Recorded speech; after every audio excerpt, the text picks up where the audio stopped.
الحمد لله المنعم المحسن الديان ذي الفضل والجود والإحسان ذي الكرم والمغفرة والامتنان والصلاة والسلام على سيد الأنبياء خير الأنام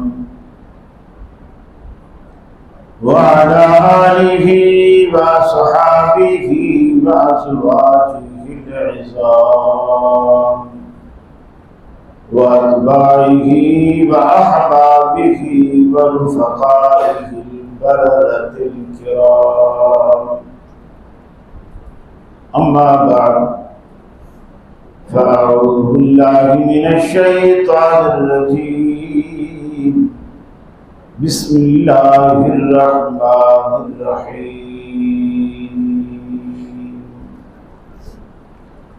فمن كان يرجو لقاء ربه فليعمل عملا صالحا ولا يشرك بعبادة ربه أحدا أو كما قال النبي صلى الله عليه وسلم من عمل عملا ليس عليه أمرنا فهو رد.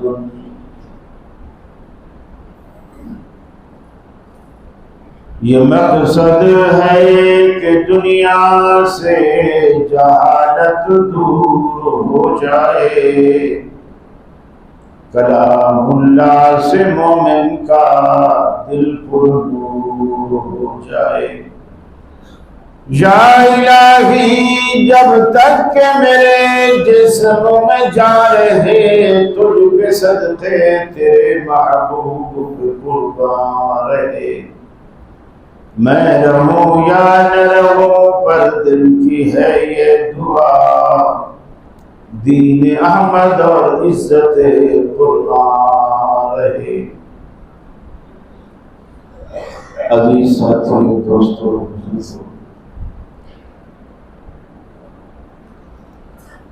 اللہ رب العالمین نے عمل کی قبولیت کے لیے دو بنیادی شرطیں رکھی. ایک تو وہ عمل خالصتاً اللہ کی رضا کے لیے ہو، عقیدہ توحید کے ساتھ ہو، اور دوسری چیز وہ آپ کا عمل سنت رسول صلی اللہ علیہ وسلم کے مطابق. دنیا میں ہر بندہ یہ چاہتا ہے میرے کپڑے اچھے ہوں، میرا جوتا اچھا ہو، میرا گھر اچھا ہو،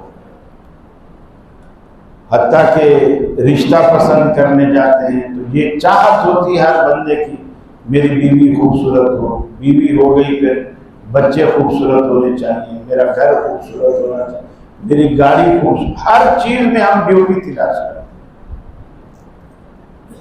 اللہ تعالیٰ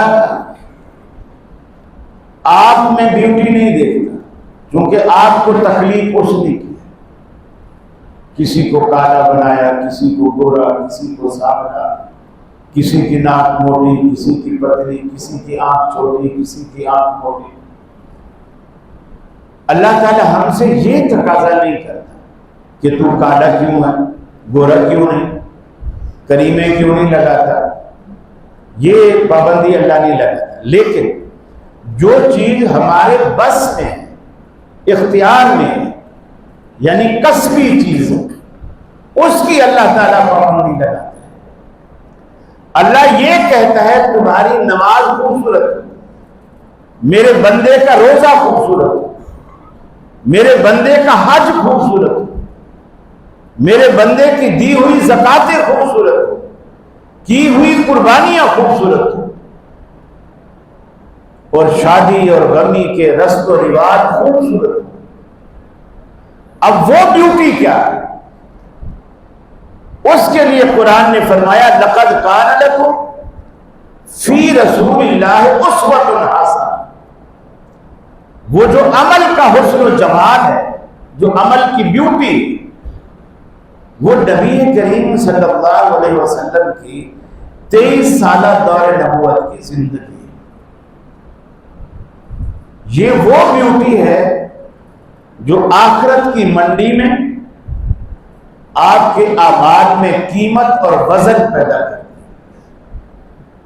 یہ جو حسن سیرت ہے رسول اللہ صلی اللہ علیہ وسلم کا، اگر آپ کی عبادت میں وہ چیز آ جائے تو قیامت والے دن جو اللہ رب العالمین آپ کے اعمال کا خریدار بنے گا، جسے قرآن کہتا ہے ان اللہ اشتری من المؤمنین انفسهم واموالهم بان لهم الجنہ. آپ کے روزے، حج، زکات سب بکیں گی، ایک منڈی لگے گی، اور یہ بکیں گی. خریدار کون بنے گا؟ کائنات کا بادشاہ. آپ کی نماز خریدے گا، روزہ خریدے گا، حج خریدے گا. بدلے میں کیا دے گا؟ بِأَنَّ لَهُ الْجَنَّةَ. بدلے میں اللہ جنت دے گا. اب یہ چیز ہر بندے کو پسند ہے، دیوبندی کو، بریلوی کو، اہل حدیث کو، شیعہ کو، ہر بندے کو پسند ہے کہ میں مروں تو مجھے جنت مل جائے. لیکن یہ کسی کو فکر نہیں کہ جنت ملے گی کیسے. یہ اعمال، ہمارے اعمال اپنے اندر وزن پیدا کریں گے کیسے، ان کے اندر بیوٹی پیدا کیسے ہوگی، اس کی فکر نہیں ہے. لیکن یہ ہر بندے کی خواہش ہے کہ جنت مجھے ملنی چاہیے. ٹھیک ہے، ملنی چاہیے. اللہ اس کا مالک ہے. اللہ نے ہم سے پوچھ کے تو کسی کو جنت نہیں دے گی، لیکن اس نے انبیاء کے ذریعے اپنے بندوں پر یہ بات واضح کر دی کہ جنت کا راستہ یہ ہے اور دوزخ کا راستہ یہ ہے. اب آپ دیکھیے، میں 2 حدیثیں آپ کو سناؤں گا اور اس پہ بات بالکل کھل کر سامنے آئے. بخاری کی روایت ہے، اللہ کے رسول مسجد میں تشریف فرما ہے. ایک بندہ مسجد میں آتا ہے، وہ آ کر نماز پڑھتا ہے. آپ اسے دیکھ رہے ہیں کہ یہ کیسے نماز پڑھ رہا ہے، اور وہ صحابی رسول ہے. یقیناً صحابی رسول کی نماز ہم سے تو کروڑہ درجے بہتر ہوگی. آپ اسے دیکھ رہے نماز پڑھ. جب وہ نماز سے فارغ ہوا، رسول اللہ صلی اللہ علیہ وسلم کے پاس آیا، السلام علیکم کہا، آپ نے وعلیکم السلام کہا، اور فرمایا ارجع فصل فانک لم تصلی. واپس جا، نماز دوبارہ پڑھ، تو نے ابھی نماز نہیں پڑھی. حالانکہ اس نے نماز پڑھی، وہ دوبارہ چلا گیا، پھر اس نے نماز پڑھی. آپ دیکھ رہے، ظاہر بات ہے اس کو جو طریقہ یا جو عادت اس کی بنی ہوئی تھی، اس نے دوبارہ بھی اسی طریقے پر پڑھی. آپ کے پاس آیا، سلام کیا، آپ نے جواب دیا، آپ نے دوبارہ اسے یہی کہا کہ جا دوبارہ نماز پڑھ، تو نے ابھی نماز نہیں پڑھی. وہ پھر پڑھ کے آیا. جب تیسری دفعہ پڑھ کے آیا اور آپ اسے فرمانے لگے کہ جا دوبارہ نماز پڑھ، تو نے ابھی نماز نہیں پڑھی، تو وہ کہنے لگا یا رسول اللہ صلی اللہ علیہ وسلم، مجھے تو جو طریقہ آتا ہے نماز کا میں نے اس طریقے پر پڑھی ہے، اس سے اچھا طریقہ مجھے نہیں آتا. اگر آپ سمجھتے ہیں کہ میری یہ نماز غلط ہے تو آپ اسے ٹھیک فرما دیجیے. اب نماز وہ پڑھ رہا ہے، یہ نہیں کہ نہیں پڑھ رہا. حنفی بھی پڑھ رہے ہیں، بریلوی پڑھ رہے ہیں، دیوبندی پڑھ رہے ہیں، شیعہ پڑھ رہے ہیں، اہل حدیث بھی پڑھ رہے ہیں. پڑھنا کافی نہیں، یہ ذہن میں بٹھائیں. پڑھ تو وہ بھی رہا تھا، 3 دفعہ پڑھنے کے بعد بھی آپ نے فرمایا جا تم نے نماز پڑھی. اب وہ ہتھیار ڈال کر کہنے لگا یا رسول اللہ، مجھے سکھائیے میں کیسے پڑھوں۔ اب آپ نے جو چیز اس کی خلاف سنت تھی، آپ کے طریقے کے خلاف تھی، صرف انہی چیزوں کو ٹارگٹ کیا اور وہی چیزیں اس حدیث میں آپ نے اس کو بتایا۔ رکوع ایسا کر، وہ رکوع جلدی کرتا، ویسے گئے گھٹنے میں ہاتھ لگائے پھر کھڑے ہو گئے۔ اور آج کل بھی اس کمپنی کے لوگ بہت موجود ہیں، نماز پڑھتے ہیں بالکل نہیں چھوڑتے، 5 ٹائم پڑھیں گے لیکن پڑھیں گے اسی طرح، پڑھیں گے اسی طرح۔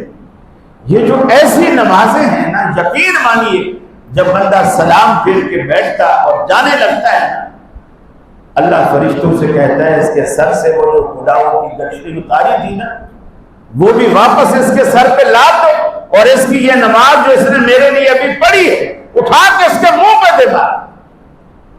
یہ میرے لیے کیا گفٹ لایا ہے، کیا تحفہ لایا ہے۔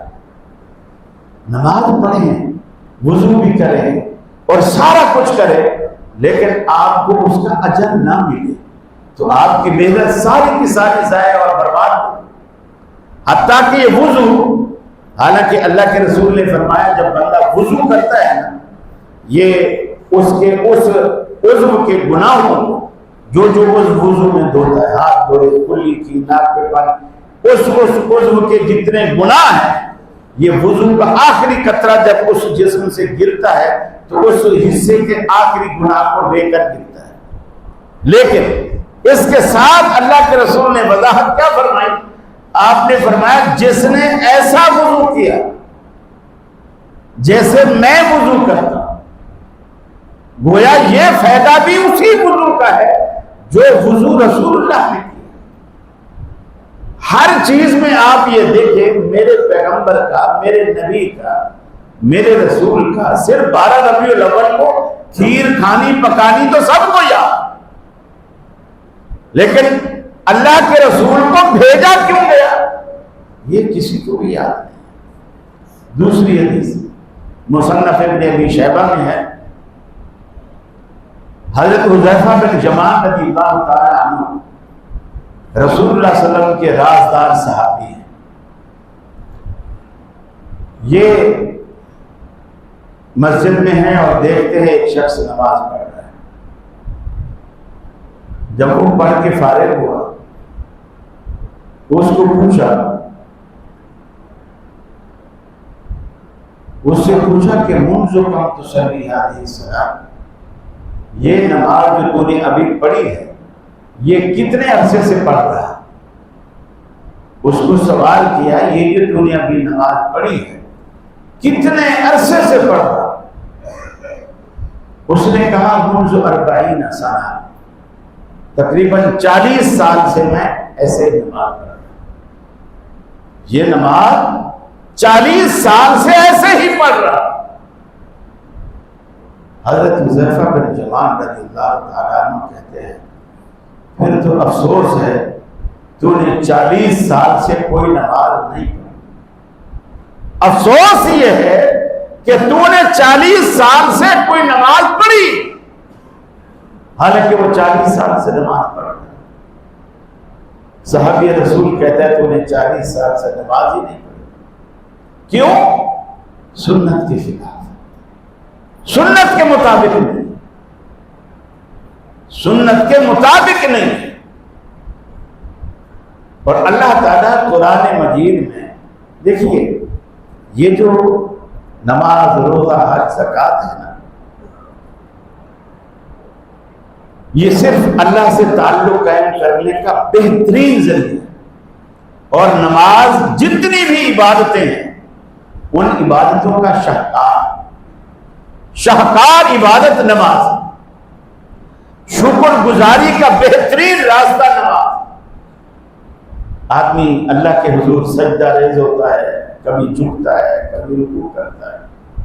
یہ روٹے ہوئے رب کو منانے کا اتنا پیارا انداز ہے، اس سے بہتر کوئی شکل بن ہی نہیں سکتی۔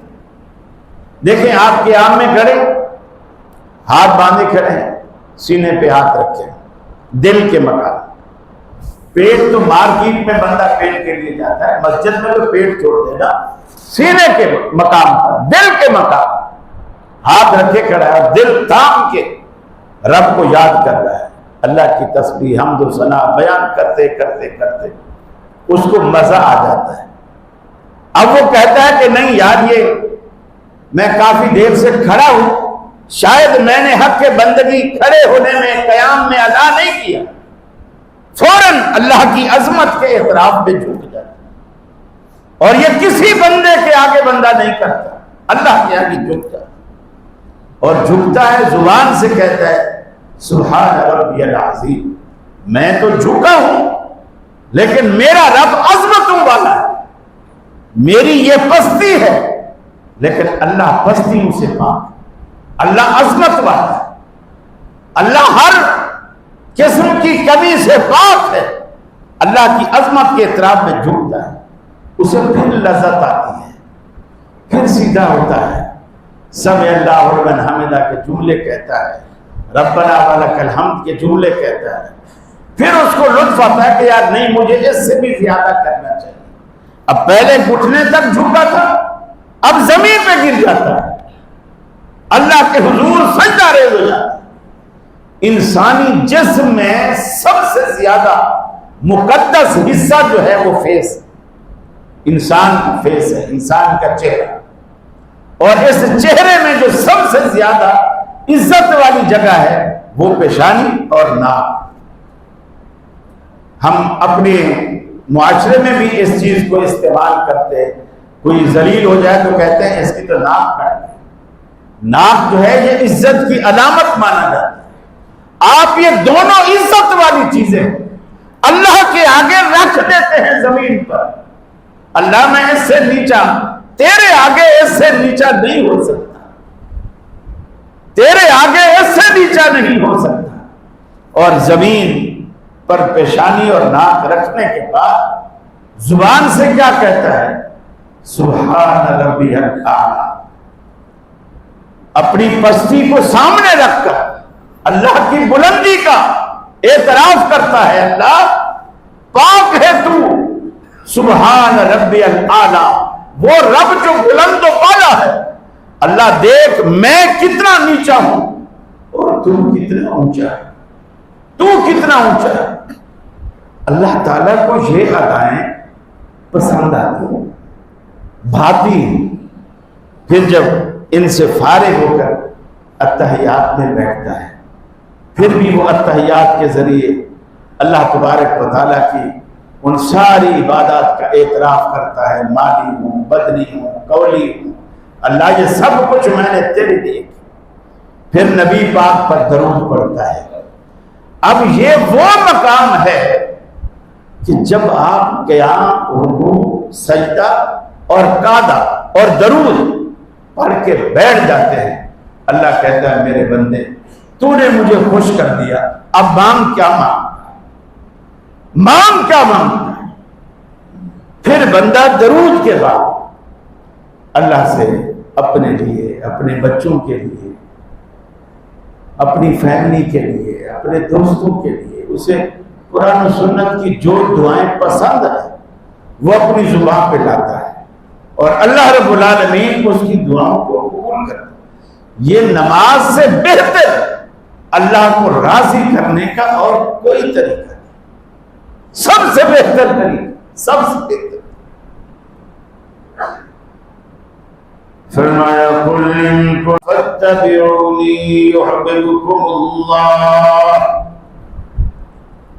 اے حبیب میرے بندوں سے کہہ دیجئے ان کنتم تحبون اللہ، اگر تم اللہ رب العالمین سے دوستی رکھنا چاہتے ہو، اللہ کو اپنا محبوب بنانا چاہتے ہو، اللہ سے ایک تعلق کا، محبت کا رشتہ قائم کرنا چاہتے ہو، اس کا آسان سا پر یہ ہے فاتبعونی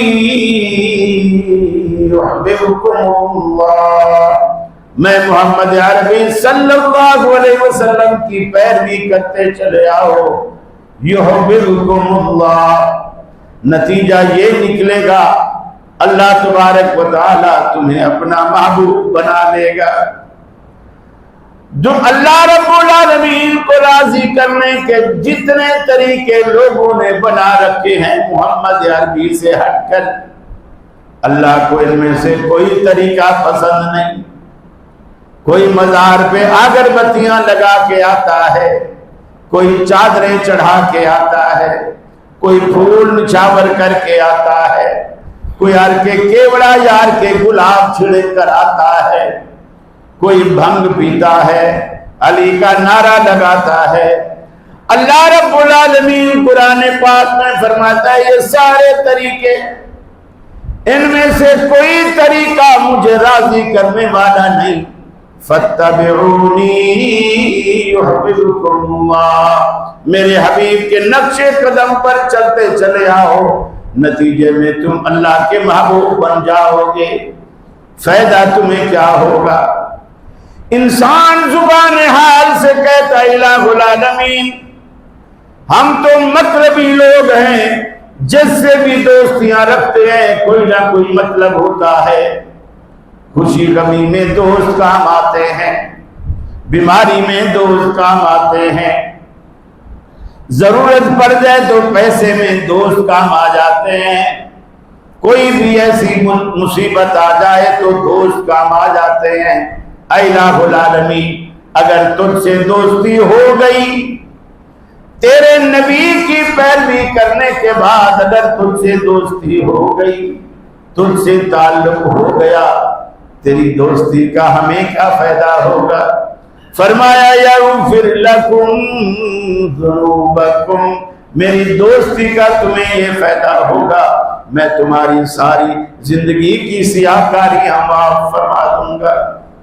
ایسا فائدہ، تمہاری زندگیاں دھل جائیں، اور جب زندگیاں دھل جائیں گی اللہ کے بعد دھلے دھلائے جاؤ۔ چونکہ ایسے بھی خوش نصیب ہے، یقین مانیے اللہ کے حبیب نے فرمایا میری امت کے 70,000 لوگ بغیر حساب و کتاب جنت میں جائیں، اور ظاہر بات میں جن کا حساب نہیں ہوگا وہ سب سے پہلے جائیں گے۔ ایک تو بغیر حساب کے جائیں گے، سب سے پہلے جائیں گے۔ اور پھر فرمایا میں نے اللہ سے دعا، اللہ نے کہا ہر 1000 کے ساتھ 70,000 اور میں دے دیتا ہوں جو بغیر حساب کے جنت میں جائیں۔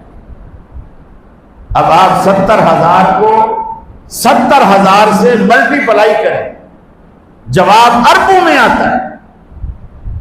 آپ کی امت کے اربوں لوگ بغیر حساب کے جنت میں جائیں، اور اس کا کام اتنا آسان ہے جو ہم سے نہیں ہوگا۔ سب سے پہلی بات آپ نے فرمایا لا یسرقون، یہ جو دم جھاڑے کے شوقین ہیں نا، بوتلیں لے کے پھرتے ہیں مولویوں کے پاس، وہ یہ دم جھاڑا نہیں کرواتے، استرقاء نہیں چاہتے، پرندوں سے فال نہیں نکلواتے، لوہے کی چیز آگ میں گرم کر کے اس سے داغ نہیں لگواتے۔ یہ بھی ایک طریقہ علاج، جس طرح حجامہ علاج ہے جو سنت ہے، ایک طریقہ علاج یہ بھی تھا کہ لوہے کو گرم کرو اور جسم کے ساتھ ٹچ کرو، جسم کا وہ حصہ تھوڑا جل جاتا تھا۔ آپ نے اسے بھی ناپسند فرمایا۔ اور چوتھی بات، تین یہ وہ دم جھاڑے نہیں کرواتے، پرندوں سے فال نہیں لیتے، اور تیسری بات آگ سے داغ نہیں لگواتے، چوتھی اور آخری بات وَهُمْ عَلَىٰ رَبِّهِمْ يَتَوَكَّلُونَ، اپنے رب پر بھروسہ کرتے ہیں۔ یہ 4 چیزیں مشکل ہیں بغیر حساب کے جنت پہ جانے کے لیے میرے بھائیوں، بغیر حساب کے۔ اور بغیر حساب کا مطلب کیا ہے؟ اللہ رب العالمین بندے سے پوچھے ہی نہ میرے بندے تو نے یہ کیا تھا یا تو نے یہ کیوں نہیں کیا تھا، اللہ سوال ہی نہ کرے۔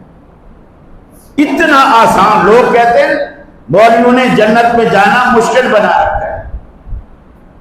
میری باتوں سے لگ رہا ہے کہ جنت میں جانا مشکل ہو، کتنی آسان بات۔ جو حالات کہتے ہیں کہ جی دین تو بڑا آسان ہے، جنت پہ جانا بھی بڑا آسان ہے، اللہ غفور اور رحیم ہے، مولوی نے مشکل بنا رکھا۔ ایک میں نے آج ایک کلپ پڑھا، وہ بتا رہے تھے کہ مولوی کا تو یہ حال ہے، اگر امیر آدمی کی محفل ہو وہاں یہ زکوٰۃ کا مسئلہ، انفاق فی سبیل اللہ یہ بتاتے ہیں تاکہ یہ خرچہ کرے اور ہمیں پیسے دے، اور غریب لوگ بیٹھے ہوں تو انہیں جہنم سے ڈرائیں گے، حشر سے ڈرائیں گے، عذاب کم ڈرا ڈرا کے مار دیں گے۔ آپ آؤ تو سنو، ہمارے پاس آؤ اور سنو، ہم آپ کے خیر خواہ ہیں۔ آپ پیسے والے ہیں یا غریب ہیں، مسئلہ آپ کو ایک جیسا لگے گا انشاءاللہ، لیکن آپ آئیں، وقت پہ آئیں، جمعہ سے پہلے آئیں، پوری بات سنیں، ہم آپ کے خیر خواہ ہیں۔ ہم آپ کو کہتے کیا ہیں، ہم دعوت کس بات کی دیتے ہیں؟ اسی لیے قرآن مجید نے جگہ جگہ ہمیں پابند کیا، جگہ جگہ پابند کیا۔ فرمایا ما آتاکم الرسول فخذوہ وما نہاکم عنہ فانتہوا، میرا پیغمبر دین میں تمہیں جو دیتا چلا جائے وہ دیتے چلے جاؤ، جس سے روکتا چلا جائے روکتے چلے جاؤ۔ اپنی زندگی کا یہ مشن بنا لو، بات لیں گے تو آمنہ کے لال سے لیں گے، نہیں لیں گے تو پھر نہیں لیں گے۔ اگر لینے والی ذات اللہ نے مقرر کی ہے تو آمنہ کے لال کو مقرر کیا۔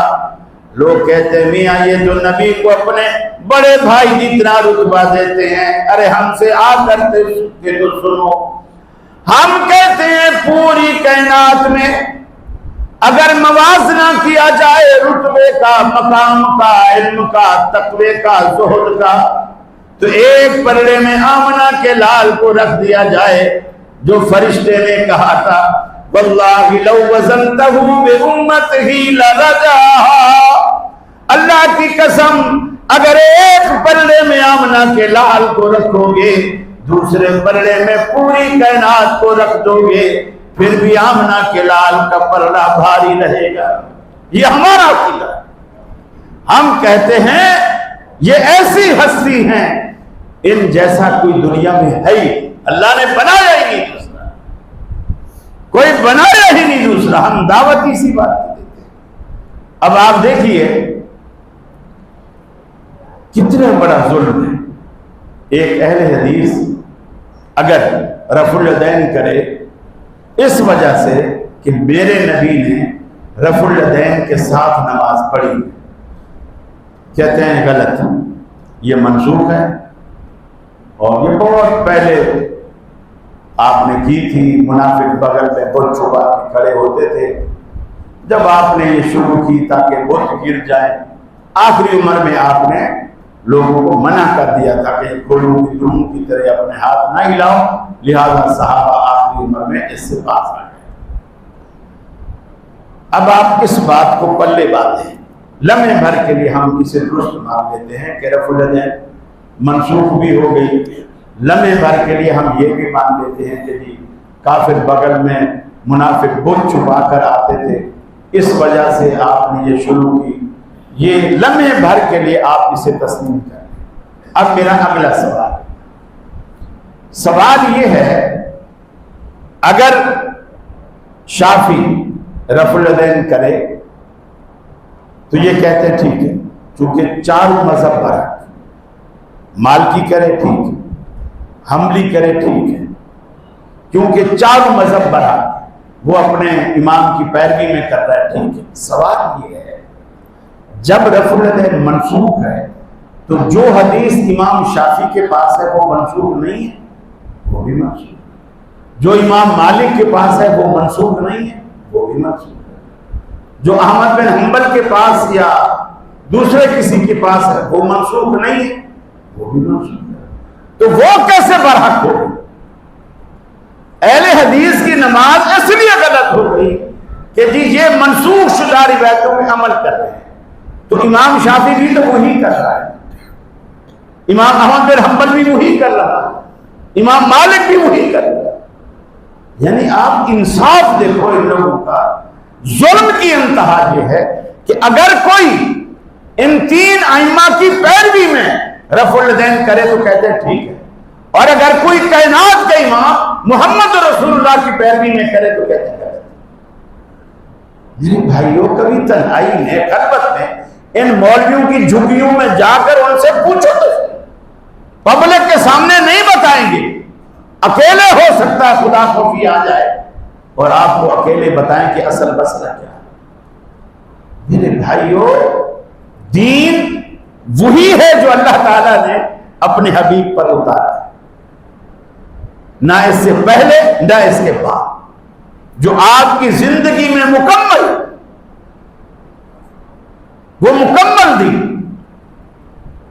فرمایا الیوم اکملت لکم دینکم واتممت علیکم نعمتی ورضیت لکم الاسلام دینا۔ اے حبیب، آج کے دن میں نے اپنا دین تم پر مکمل فرما دیا، مکمل بھی تم پر کیا، کسی امام پر نہیں۔ الیوم اکملت لکم، آج کے دن میں نے تمہارے لیے دین کی تکمیل فرما دی، وَأَتْمَمْتُ عَلَيْكُمْ نِعْمَتِي، دین کی شکل میں جتنی نعمتوں کی بارش میں نے تم پر کرنی تھی وہ بھی کر دی، وَرَضِيتُ لَكُمُ الْإِسْلَامَ دِينًا، اور میں نے بطور دین کے تمہارے لیے اسلام کو پسند کیا ہے۔ پھر فرمایا مَن يَبْتَغِ غَيْرَ الْإِسْلَامِ دِينًا فَلَن يُقْبَلَ مِنْهُ، اگر اسلام سے ہٹ کر کوئی اور دین تلاش کر کے لائے گا، بنا کر کے لائے گا، فَلَن يُقْبَلَ مِنْهُ، اللہ اسے ہرگز قبول نہیں کرے گا۔ آپ پاکستانی اسٹیٹ کا جاری کردہ 5000 نوٹ کا نعم البدل، اس سے ڈبل سائز کا خوبصورت کلرفل بنا لیں، قسم پیدا کرنے والے کی بینکوں میں اس کی 1 روپیے کے برابر بھی قیمت نہیں ہوگی۔ کیوں؟ اسٹیٹ کی اسٹیمپ اس پر نہیں، حالانکہ آپ نے خوبصورت بنایا۔ رکھتے 20 پڑھیں یا 40 پڑھیں یا 8 پڑھیں، کوئی فرق نہیں پڑتا، اللہ دیکھے گا اسٹیمپ کس بات پر، 20 پر ہے، 40 پر ہے یا 8 پر ہے۔ یہ آسان سی باتیں ہیں، آپ کو کہیں نہیں ملیں گی، لوگ قصے کہانیاں ادھر ادھر کی باتیں سنائیں گے۔ الحمدللہ اہل حدیث کے اسٹیج پر آپ کو قرآن و سنت کے سوا کچھ نہیں، قرآن و سنت ہی اصل بنیاد۔ اب آپ بخاری کو اٹھائیے، صرف پہلا چیپٹر نماز کا لکھا ہے، اس میں آپ دیکھیے رسول اللہ صلی اللہ علیہ وسلم کی نماز میں رفع الیدین ہے یا نہیں۔ حضرت عبداللہ بن عمر، حضرت مالک بن حویرث، حضرت وائل بن حجر، یہ صحابہ، وائل بن حجر رسول اللہ کی بالکل آخری سال، زندگی کے آخری سال آپ ایمان لاتے ہیں۔ اسے جسد تقی عثمانی نے بھی درس ترمذی کے اندر وضاحت سے لکھا ہے کہ وائل بن حجر رسول اللہ کے آخری دور کا سال، اور اس کی زندگی میں صرف 2 ملاقاتیں رسول اللہ سے ہوتی ہیں 6 مہینے کے وقفے سے۔ پہلی ملاقات گرمی میں ہوتی ہے، دوسری ملاقات سردی میں، اور یہ آخری سال۔ اب یہ کہتے ہیں نا پہلے زمانے میں کرتے تھے پھر منسوخ ہو گئے، اب یہ آخری دور کا صحابی جو آپ کی زندگی کے آخری سال ایمان لایا، وہ رسول اللہ کی نماز کو بیان کرتا ہے اور رفع الیدین کے ساتھ بیان کرتا، اور کہتا ہے میں نے دیکھا اللہ کے رسول نے اپنا دائیں ہاتھ بائیں کے اوپر رکھا، آپ نے باندھا۔ پھر فرماتے ہیں کہ جب آپ رکوع کو اذا افتتح الصلاۃ، نماز شروع کرتے، رفع یدیہ، اپنے ہاتھوں کو اٹھاتے، اور 2 روایتیں ہیں، حذو منکبہ، حذو شہمۃ اذن، کانوں کی لو کے برابر بھی اور کندھوں کے برابر بھی، اور بعض نے یہ بھی تطبیق دی کہ آپ کے انگوٹھے نیچے والی جو لو ہے اس کے برابر رہتے تھے، اور انگلی شہادت والی کا پور اوپر والے کان کے اوپر والے حصے تک ہوتا تھا، اور کندھوں تک اگر کرے تو وہ نیچے آئے گا۔ پھر جب آپ اذا اراد ان یرکع، جب آپ یہ ارادہ کرتے کہ رکوع کریں، پھر آپ ہاتھوں کو اٹھاتے، وَإِذَا رَفَعَ رَأْسَهُ مِنَ الرُّكُوعِ، جب آپ رکوع سے سر اٹھاتے آپ اسی طرح رفع الیدین کرتے ہیں. اور اذا قام، ایک روایت میں آتا ہے اذا قام من الرکعتین، جب آپ 2 رکعتوں کے بعد تیسری رکعت کے لیے کھڑے ہوتے تب بھی آپ اپنے ہاتھوں کو اٹھاتے. اور عبداللہ بن عمر یہاں ایک اور روایت بیان کرتے ہیں وَكَانَ لَا يَفْعَلُ ذَلِكَ فِي السُّجُودِ، اللہ کے رسول سجدوں میں ایسا نہیں کرتے، یعنی سجدوں میں رفع الیدین نہیں کرتے. میرے بھائیوں، بخاری شریف میں موجود ہے. کب یہ منسوخ ہوئی اور کس نے منسوخ کی؟ آخری دور کا صحابی جب اسے بیان کرتا ہے. اور پھر کمال مسلم شریف کی جو روایت کہتے ہیں نا، جب یہ سرکش گھوڑوں کی دموں کی طرح تمہیں نہ ہلاؤ. مجھے بتائیے، اللہ کا رسول ایک عمل کرتا ہو، ایک خوبصورت عمل کرتا ہو، صحابہ کو اس کی ترغیب بھی دی ہو، پھر ایک دم اسے چلو منسوخ بھی کیا ہو، پھر صحابہ کو آپ اس طرح کہیں گے تم سرکش گھوڑوں کی طرح دمیں کیوں ہلاتے؟ وہ نہیں کہیں گے یا رسول اللہ یہ دمیں ہلانا بھی تو ہم نے آپ سے سیکھا ہے، ہم نے آپ سے سیکھا ہے، کل تک تو آپ بھی کرتے تھے، آپ کو دیکھ کے تو ہم کرنے لگے. یہ عقل کے بھی خلاف ہے کہ اللہ کا رسول اپنے کسی عمل کو اگر منع بھی کرے تو ان الفاظ میں کریں کہ سرکش گھوڑوں کی طرح دمیں کیوں ہلاتے. پھر امام مسلم رحمۃ اللہ علیہ، جس کے شارح امام نبوی رحمۃ اللہ علیہ ہیں، وہ اس روایت کو التحیات کے باب میں ہے. اگر یہ رفع الیدین سے متعلق ہوتی تو مسلم میں رفع الیدین کا باب موجود ہے، التحیات کے باب میں کیوں؟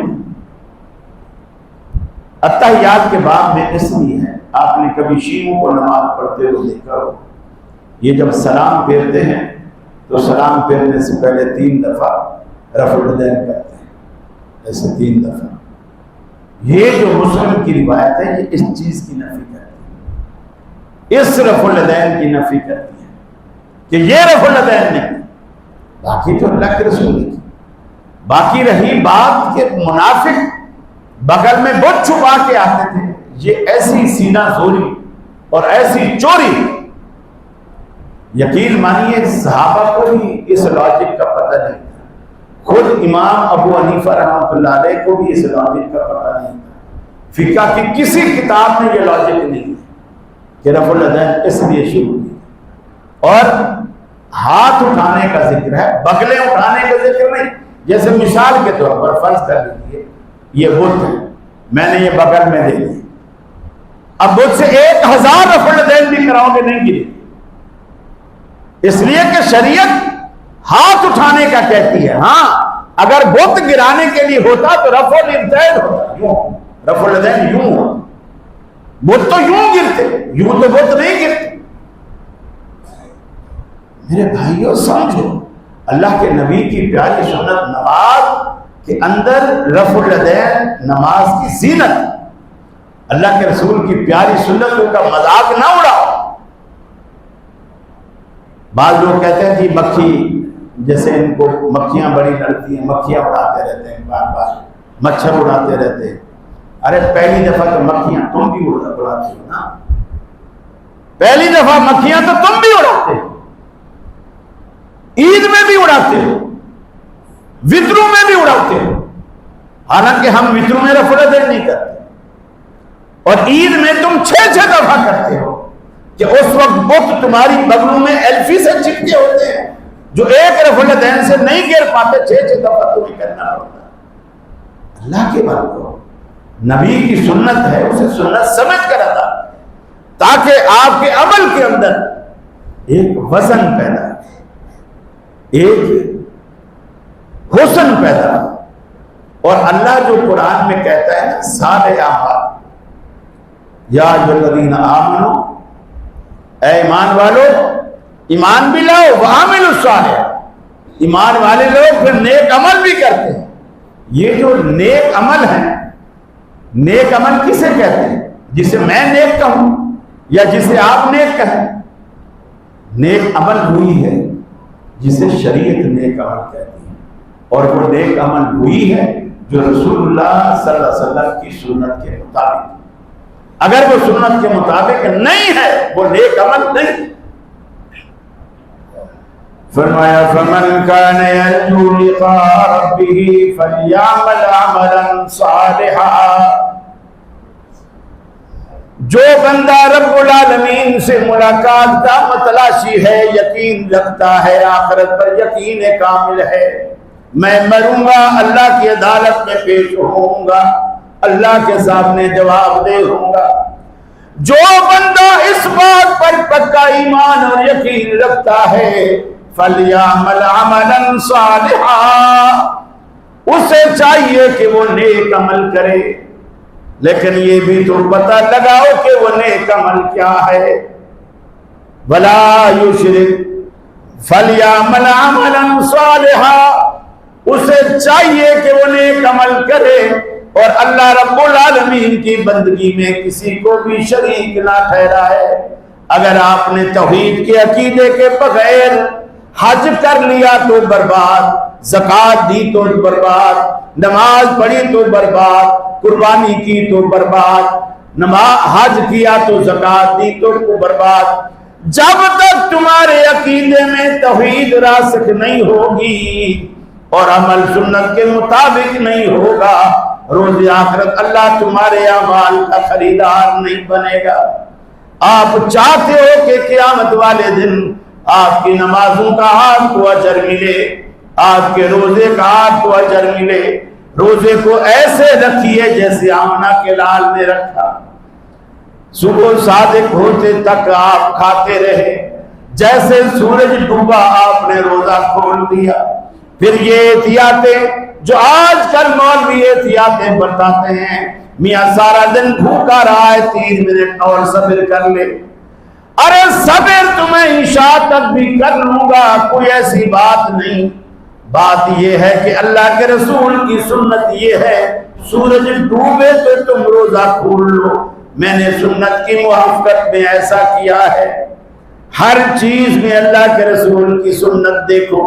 آج دنیا حد پہ جاتی ہے، مولوی پٹیاں پڑھا کے بھیجتے ہیں، میاں وہاں کا جو امام ہے وہابی ہے، وہ عرفات میں نمازیں جمع کرے گا، تم نے جمع نہیں کرنی، وہ قصر بھی کرے گا، تم نے قصر نہیں کرنی۔ بدبخت لاکھوں روپے لگا کر کے اپنے حج برباد کرتے ہیں۔ بعض تو مولوی پٹیاں پڑھاتے ہیں، وہاں کا امام وہاں بھی ہے، ان کے پیچھے نماز نہیں پڑھنا، وہ ہوٹل میں نماز جا کر کے پڑھ لیتے ہیں۔ یعنی اللہ رب العالمین ان کو اپنے گھر میں بلا